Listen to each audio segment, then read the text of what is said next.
Good afternoon, everyone. Well, we're mowing the last of our hay. We mowed 2 fields yesterday, Friday, and just mowing the last field now at the minute. Took the 2 tractors up to mow this field because it's a fairly big field. It's a 20-acre field that we have rented. It's a little bit away from the farm. It's about, I suppose it's a good to maybe 10 kilometres, 12 kilometres away from the farm. So it's a little bit of a drive. So that's why we took the 2 larger tractors. But this is a little bit lighter than our other crops. Reason being was we kind of staggered out we fertilised and slurried the other crops a bit earlier than this.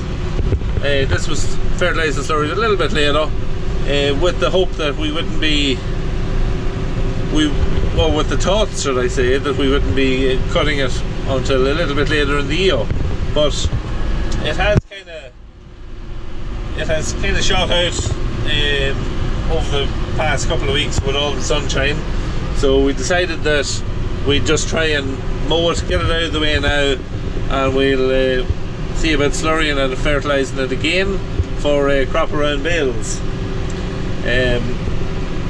which we're going to try and do with all of our hay ground. So we're going to be making a lot of round bales this year, if the weather ever comes that we'll have some growth. Because with the lack of rain, that's another reason why this year hasn't grown as well as what it should. It hasn't rained that awfully much on it over the last number of weeks. It could have done with getting a little bit more moisture, like most things. You can see down here where is a wet, damp area here, and it has done a lot better. It's a lot stronger down here. But up on the hills where it's a little bit barer, it's quite a bit lighter. So we'll just have to see how it does. It should be quite easy to save the hay in this, and yeah, get it saved in next week, slurried and fertilised again, and ready for round 2. So I'll take a little bit of footage, and I'll come back at the end when we're finished.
that's all the mowing of hay for 2018 done, of our own anyway. I have 2 acres to do on the way home for a neighbour.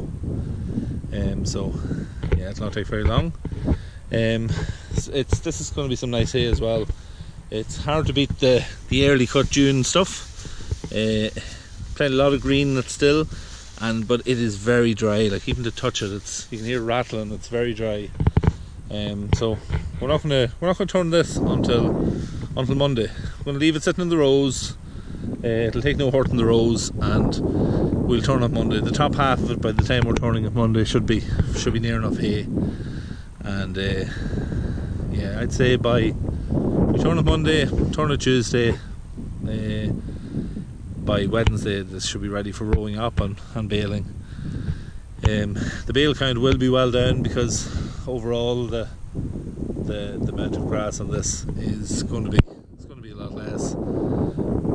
But we kind of expected that. Like, we are cutting it. We didn't cut this until the middle of August last year when it dried up.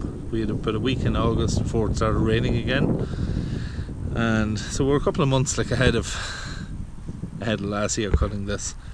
And it does give us the option now of, as I said, making round bales of it. So yeah, get it cut, get it saved, and we can work on getting it fertilised then for a second cut of bales.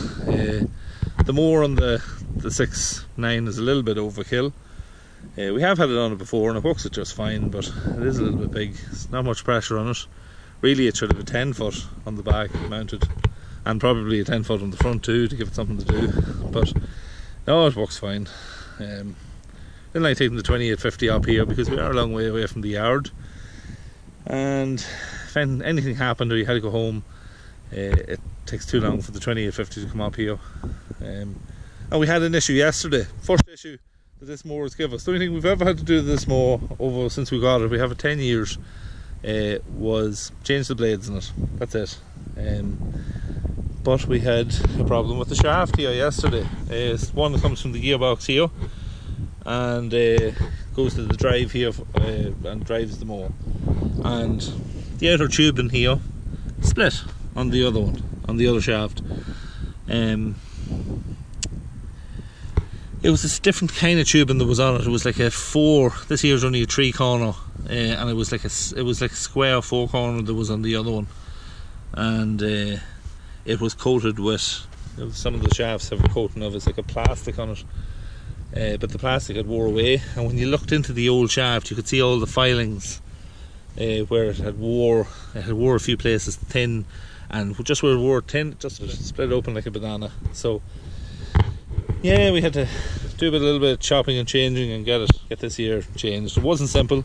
Nobody stocked a shaft for it, obviously, and the shaft probably would have been very expensive because we have there's clutches on this, and it would cost a lot of money to buy a shaft for it. So we ended up having to change the half of the Hardy Spicer on each side and put a different kind of tubing on it, and it was working perfectly well. We just kept its own slip clutches on it, both sides. There's another one in there too. So yeah, it worked out well. So now all we have to do is get a cover for it. So all the health and safety ones, just relax, take it easy. We're going to get a cover for it. Don't like using anything without a cover on it, but today was kind of necessity because we had to get this cut. Yeah, we didn't want to go on any longer. We just want to get it cut and out of the way. So, but we were very careful. There was nobody near it while it was running. So that's really it. Yeah, that's it. I'll take a little bit of footage whilst driving home or driving to the other field, and yeah, a little bit of footage on the road. So yeah, catch back up with you when we go back to the yard.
So I'm just back in the yard now after getting that 3 acres mowed for our neighbour.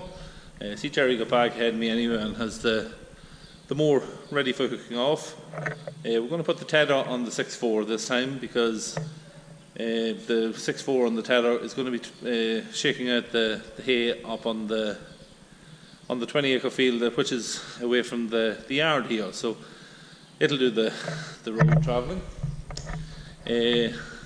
Square baler is going to be out this week as well.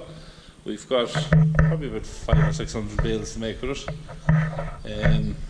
We usually keep about 250 bales for ourselves for feeding horses over the winter, and also then we have some customers as well that like some square bales. So yeah, she's going to be out in action. I'll get plenty of footage of it this week when we have it out.